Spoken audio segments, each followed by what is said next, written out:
Hello, welcome to the channel. Subscribe, leave a like, and don't forget to write a comment. Enjoy watching.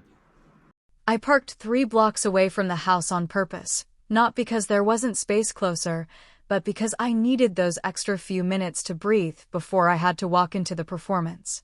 It was a crisp fall evening, the kind that carried the smell of dry leaves and old wood smoke, and for a moment, I just stood there in my coat, staring at the yellow porch light flickering in the distance like a warning. You can always tell when a place hasn't changed in decades, not because it looks preserved, but because it reeks of memories that never got to heal. My father's retirement party was supposed to be a celebration, a gathering of family and old friends, but for me, it felt more like a reunion with ghosts I never wanted to see again. The laughter hit me before I even reached the door, that loud, performative kind of laughter people use when they're trying too hard to prove how happy they are. I hesitated with my hand on the doorknob. For a second, I imagined turning around and walking away. No one would blame me, at least not out loud. But I didn't. I stepped inside, coat still on, eyes scanning the room like a soldier entering enemy territory. The living room looked smaller than I remembered. My father had renovated it about 5 years ago, new floors, new paint, a flat screen mounted awkwardly too high on the wall like someone told him it was modern. But despite the changes, the energy hadn't shifted. There was still that underlying hum of hierarchy, of unspoken rankings and roles we were all assigned without consent. And I knew mine. The spare daughter. The good sport. The one who didn't cause a scene. Not tonight.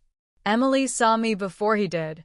Her face lit up with the kind of smile you give someone you forgot existed until they walked in.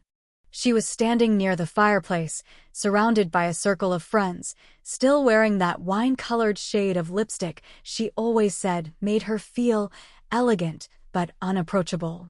She wore it like a weapon. I gave her a nod, nothing more. No hug.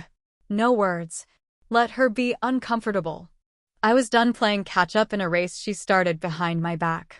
My father was holding court near the kitchen, wine in hand, his favorite dark blue sweater hugging his frame the way he always liked, slimming and presidential, he used to say. People clapped him on the back, laughed at his stories, nodded like they were in the presence of something more than a man who showed up at every baseball game but skipped every piano recital. When he saw me, there was a brief flicker in his eyes. Not joy, not guilt, just calculation. Like he was assessing whether my presence added or subtracted from the image he'd curated.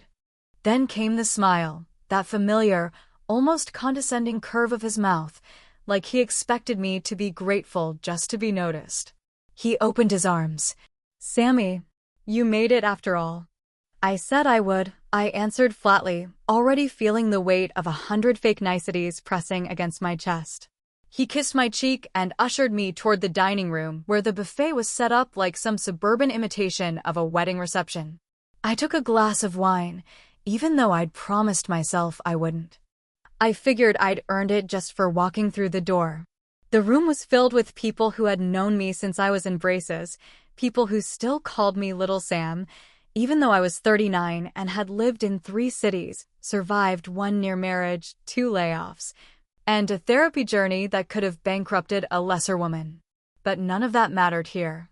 Here, I was still the girl who used to cry when Emily accidentally wore my favorite sweater to school. Still the girl who once broke her arm and got blamed for being careless. I found a seat in the far corner of the dining room, partly by choice, partly because no one had saved me a place at the main table. It was fine. I preferred it that way.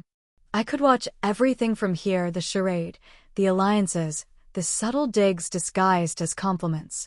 I could see Emily's husband, though I hadn't yet realized it was Mark, not until later, talking with Dad near the punch bowl, both of them laughing like they shared a secret. That was the thing about my father. He was charming, magnetic even, but only to people who never lived under his roof. He had a way of making the world believe he was some wise, measured patriarch, when really, he just knew how to edit his own history. He didn't lie. He omitted. Selectively. Repeatedly. And every time I tried to tell my version of a memory, I was told I misunderstood or was too sensitive. I sipped the wine. It was cheap but strong. Not bad enough to spit out, not good enough to enjoy. Like the night itself. At some point, my cousin Todd stood and tapped his glass, calling for attention. "Let's raise a toast to the man of the hour," he said, gesturing toward my father, who stood up with that smug humility he wore like a jacket he forgot to take off. People clapped. Phones came out. Emily dabbed her eyes with a napkin like this was a funeral and not a retirement. And then he looked at me. That's when he said it.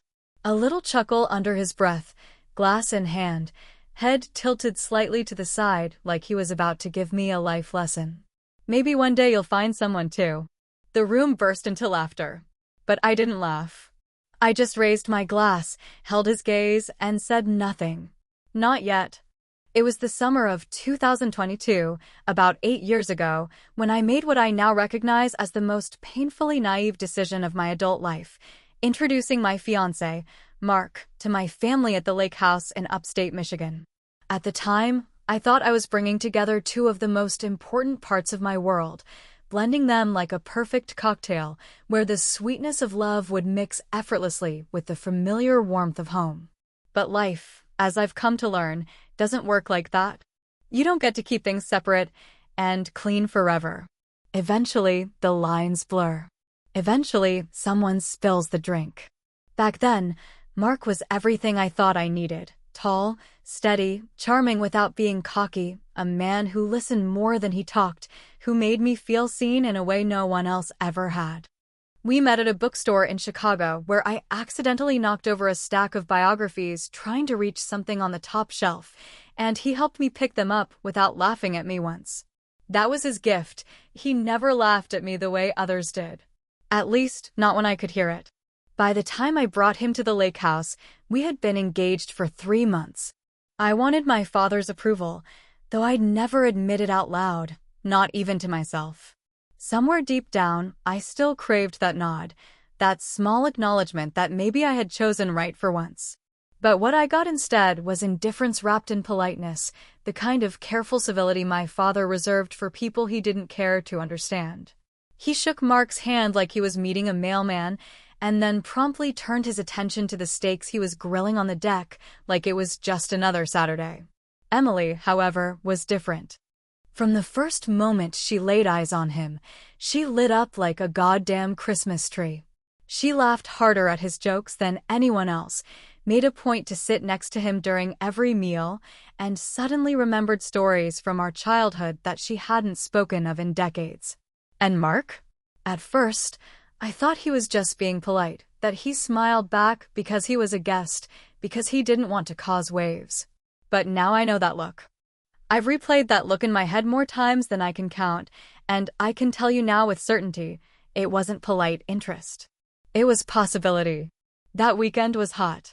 The kind of oppressive, humid heat that makes everything feel slower and stickier, like your thoughts are melting before they even form. We drank too much. We always did at the lake house. There's something about being surrounded by woods and water and unresolved trauma that makes people reach for the bottle like it's salvation. That night, after dinner, the 4 of us sat around the fire pit. Me, Mark, Emily, and Dad. Emily had brought out that old Bluetooth speaker she loved, playing music from her high school playlist, and we laughed at how terrible some of the songs were. Dad got up to go inside around 11, claiming the mosquitoes were worse than usual, and I followed him to help clean up. I was gone maybe 15 minutes, maybe 20. But in that time, something shifted. I came back to find them sitting closer. Too close. Her hand was on his knee. His smile was smaller now.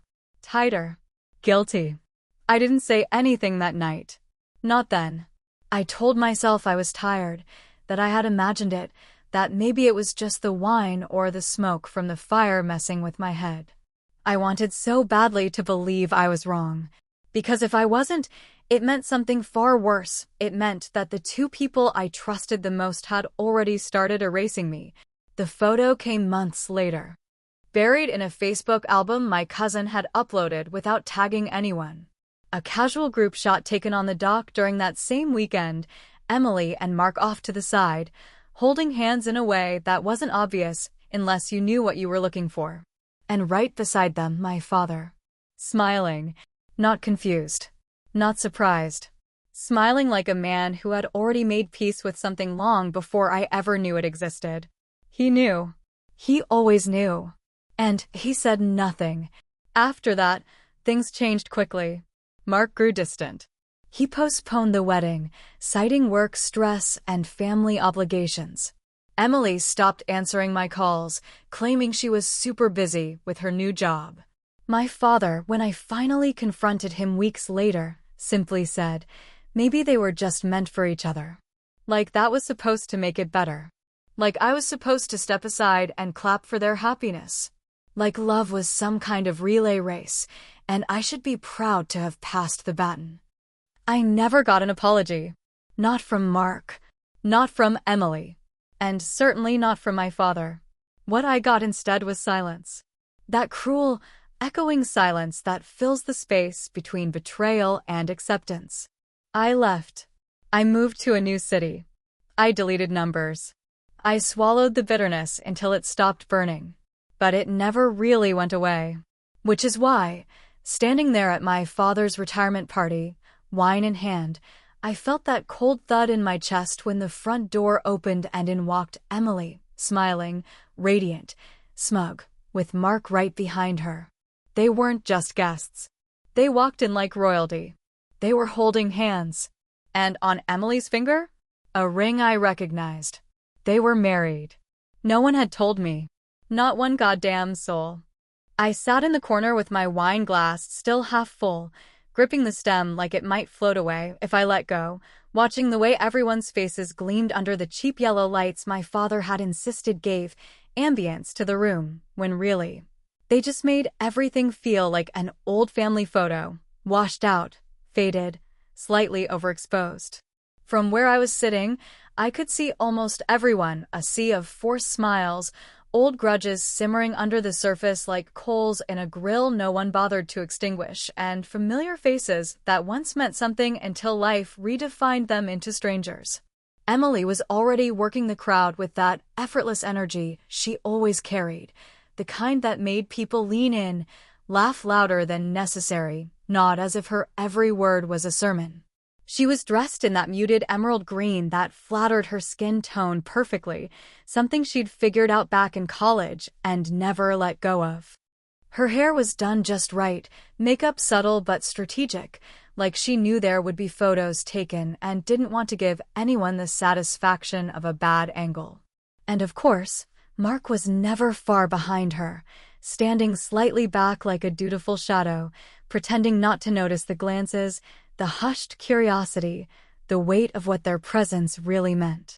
I watched her raise a glass at one point, laughing with Aunt Marie, saying something about how our dad was always so fair with us growing up and how he knew how to treat his daughters equally. I almost choked on my wine. I could practically hear the universe snorting from wherever it hides on nights like this. Fair. That was her word. Fair. Like we grew up on the same stage, reading from the same script, when in reality, I was the understudy who got called in only when Emily didn't feel like showing up. She always had the better lines, the spotlight, the applause. I had the wings and the silence and the endless waiting for someone to notice I knew the whole damn play by heart. When Emily said he raised us to be strong, I nearly laughed out loud, because if by strong she meant emotionally constipated and professionally terrified of being told no, then sure, strength. But that wasn't what she meant.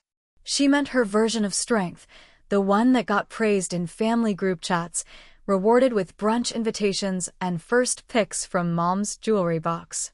My strength had always been quiet, inconvenient, unseen. As I sat there, tuning out the small talk and the clink of forks against glass plates, my mind slipped backward into memories I hadn't dusted off in years. I thought about the letter. The one I wrote to my father when I was 16, and everything in my chest felt too big, too loud, too desperate to keep inside. I poured every ounce of confusion, sadness, and longing I had into that letter, 3 full pages of truth, asking him why I always felt like a ghost in my own home, why he never asked about my piano recitals, why he remembered the names of Emily's boyfriends, but couldn't recall the name of the girl I cried over for a month. I signed it Love, Sam, because I did still love him then, or at least, the idea of him. He never mentioned it. Not once. I found it months later in his desk drawer, unopened, uncreased, untouched. That was the moment I stopped asking for permission to feel hurt. I came back to the room as laughter swelled near the fireplace, where someone was telling a story about the time my dad crashed a golf cart at a company retreat, and how even then, he managed to talk his way out of paying for the damage. Everyone roared. I forced a smile and let it hover just long enough not to draw attention. Then Todd, ever the self-appointed master of ceremonies, clinked his fork against his glass again and asked everyone to quiet down for speeches. My shoulders stiffened before he even said my father's name. Don stood up slowly, milking the moment like an aging actor stepping into the last scene of his final film. He adjusted his collar, took a slow sip from his wine, and let the silence stretch just long enough to command full attention. Then came the usual lines, how grateful he was for a wonderful career, for loyal friends, for the incredible women who made his life worth living. My mother, who died 5 years ago, got the first nod. Emily got the second. I was the third, and only because there were no other daughters to name. And of course, to Sam, who always, he paused, chuckled, and added, marched to the beat of her own drum. Which, for my father, was his way of saying she never did what I wanted, and it made me uncomfortable. I took another sip of wine, swallowed it hard, and looked right at him. He avoided my eyes. Coward. Emily stood next, because of course she did, and delivered a polished little speech that sounded like it had been workshopped with a PR team. She called him generous, wise, a man who taught us the value of self-respect and independence. I could barely keep from rolling my eyes. Then came the laughter again, the polite applause, the clinks and murmurs of a room slowly losing interest. My moment was coming. I could feel it building in my chest like a thunderstorm, just waiting for the right flicker of lightning to ignite. And then, just as people were starting to settle back into conversation, my father raised his glass again. He looked directly at me, that same half-smirk he always wore when he thought he was being clever, dancing at the corners of his mouth. Maybe one day you'll find someone too, he said, voice loud enough to hush the room, tone just dry enough to pass as playful but sharp enough to cut me clean. The room burst into another round of laughter. Someone actually snorted. I didn't move. I didn't flinch. I just stared at him, glass in hand, letting the silence settle around us like fog. Because I had waited years for that moment. And my answer was coming. I stood slowly, not like someone making a grand gesture, but like someone who had decided she'd waited long enough to be small, long enough to keep swallowing every dry chuckle and dismissive glance like it was her meal for the day. My legs didn't shake. My voice didn't catch. I felt strangely calm, the way you sometimes feel right before a storm finally breaks, not because you're safe, but because you know the waiting is over. The wine glass in my hand felt heavier than it should have, maybe because of what I was about to pour into the room along with it. The noise dropped almost immediately, like someone had turned the dial down on a party no one wanted to admit was a performance. Forks froze midair. Conversations trailed off. Someone coughed, politely, nervously. My father raised his eyebrows slightly, like he was already preparing his rebuttal even though he hadn't heard a word. Emily looked up from her seat next to him, mouth just barely curled in a warning smile, the kind she used to wear when she'd take something of mine and dare me to say something in front of Mom. I raised my glass and looked directly at my father, not because I wanted him to feel targeted, but because he had spent years pretending I wasn't even in the room. I wanted him to look me in the eye when I finally spoke. I did, I said, voice steady, loud enough that even the people near the back turned toward me. I did find someone. I just didn't invite anyone who treats me like I'm second best. I let that line hang there, dangling in the air like smoke off a flame that's just begun to catch. Someone near the front gasped. A man I didn't recognize muttered, "Jesus." And then I saw it, the exact moment Don Keller choked on his wine. A sputter, a hand over the mouth, a quick look of confusion, and something very close to shame. But not close enough. Emily's face went pale, and for once, she didn't say a word. Not a defense. Not a joke. Just silence. I turned slightly toward the room, not all the way, just enough to include them without inviting too much pity. I didn't need their pity. I needed them to know that I was finally done pretending. I know this is a celebration, I continued, and I'm not here to ruin it. But since we're all toasting legacies tonight, I figured I'd share mine. I looked at the table where my cousin Todd had earlier called me brave for being single at 39. I looked at the chair where I'd found myself sitting alone when I arrived, while others took selfies and passed around photos of their kids. I looked at my father's hands, still gripping the base of his wine glass, white-knuckled.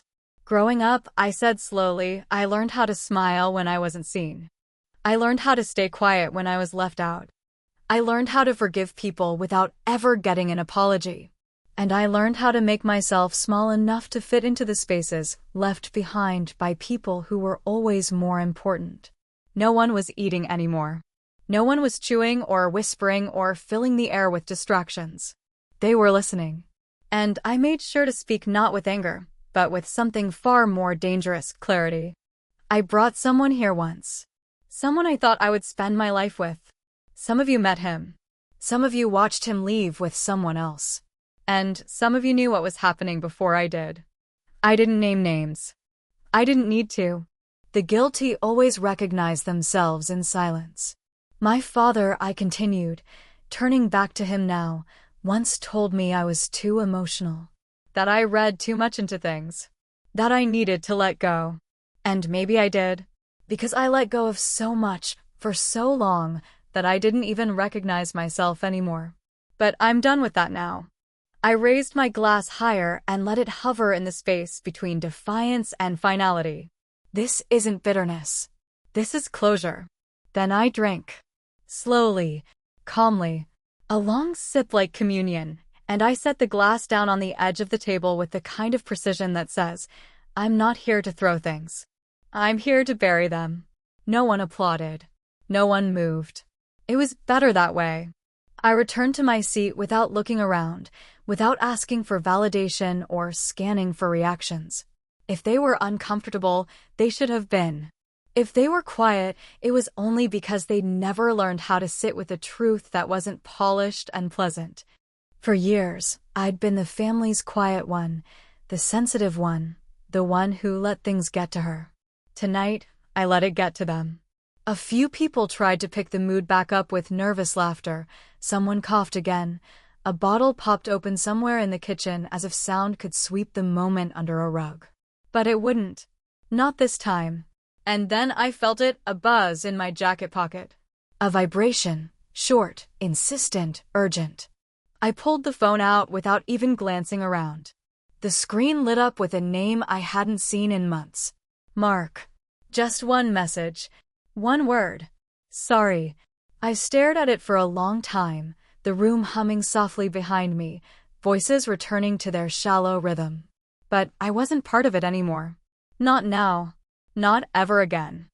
I stepped out the front door like I was coming up for air after holding my breath at the bottom of a pool too long, the kind of breath that doesn't fill your lungs all at once, but drips in slow and uncertain, because part of you isn't even sure it's allowed to breathe freely anymore. The air outside was cold, not biting, but sharp enough to remind me I was alive and not just surviving another dinner where I played the part of someone easier to ignore. The porch light buzzed faintly above my head, casting a pale glow over the driveway, over the lawn where we used to play freeze tag and scrape our knees without knowing how much simpler pain used to be. Behind me, the house still pulsed with that strange, thick energy, voices muffled behind glass, laughter forced back into motion like a car that had stalled and needed a push to keep going. I didn't slam the door. I didn't say goodbye. I just walked out like I'd done it 1,000 times before in my mind, like every awkward Thanksgiving, every silent car ride back from college, every Christmas where Emily's gifts were wrapped with ribbons and mine came in the shopping bag they were bought and had been preparing me for this one final exit. I heard the screen door creak behind me but didn't turn around right away. The footsteps were soft, tentative, the kind of approach you get from someone who's not sure if they're welcome or not, someone who's hesitated too many times and finally said screw it. I didn't think you'd actually come tonight, Rachel said, standing beside me now, arms crossed, but eyes open, honest, familiar. She looked older, of course, we both did, but something in her face still held the warmth I remembered from middle school, from sleepovers where we'd lie awake talking about what we'd be like as adults, back when adulthood felt like a prize instead of a punishment. I almost didn't, I admitted, staring out at the row of cars on the street like they might offer an escape route I hadn't considered. But some endings need to be seen through. You can't just walk out at intermission and hope the story resolves itself. She nodded, and for a while, neither of us said anything. That was the thing about Rachel, she never tried to fill the silence when it wasn't necessary. She just let it breathe. She'd always been like that. The only one who noticed, back in high school, when I started wearing long sleeves in spring, when my smile stopped reaching my eyes, when I flinched just slightly every time my father raised his voice at dinner. She never asked the wrong questions. She never demanded explanations I wasn't ready to give. You know, she said finally, when Emily announced she was marrying Mark, I thought it was a joke. Like a sick one. I glanced at her, surprised. You knew? I didn't know they started while you two were together, she said carefully, but yeah. I knew who he was. I knew who you were to him. I let that sit in the air between us. I wasn't angry. Not at her. Maybe I didn't have any anger left for people who never meant to hurt me. My rage was reserved for the ones who did it with intention, or worse, indifference. I'm not the same person who brought him to the lake house, I said quietly. Hell, I'm not even the same person who walked into that dining room an hour ago. Rachel leaned against the railing, the paint chipped and flaking under her palm. So who are you now? I smiled, and for the first time all night, it wasn't forced. Someone who doesn't need to ask anymore. She tilted her head, curious. Ask what? If I matter. If I belong. If I'm enough. It was the kind of answer you give when you finally realized you don't need a chorus of voices behind you to feel like you're standing tall. I had been rehearsing this feeling for years, and now, at last, I was performing it without an audience. I've got a new job, I added after a pause. New city. Clean start. I've been seeing someone too. He doesn't know my sister. Or my history. He just knows me. And that's enough. Rachel didn't ask questions, didn't press for names or timelines. She just smiled like she'd been waiting to hear that for a long time and was glad it had finally arrived. You sure you're okay? I've never been better, I said, and this time, I believed it. I didn't stay much longer after that. Rachel hugged me, no words, no promises to keep in touch, just an honest, strong hug, and then I walked to my car. The streetlights flickered above as I slid behind the wheel, the engine humming to life with a low, comforting growl. I sat there for a moment, not ready to pull away, not quite ready to look back either. My phone buzzed again. Another message. This time, it was a voicemail. From my father. I stared at the screen, thumb hovering just above the button that would let his voice in. I wondered what he said, if he'd found the courage to apologize, if he even remembered how to say, I'm sorry, without turning it into a lecture. Maybe it was just a farewell. Maybe it was nothing more than a voicemail full of noise, words strung together like a script he hoped I'd follow. But I didn't want to hear it. I didn't need it. So I swiped left, deleted it without pressing play, and dropped the phone in the passenger seat beside me like it no longer had power over me. I didn't look back as I drove away. Not once. Some doors don't close with a slam. Some close with a silence so final, it echoes louder than any goodbye. And that's exactly how I left. I didn't burn the house down. I just walked away with the match still in my hand.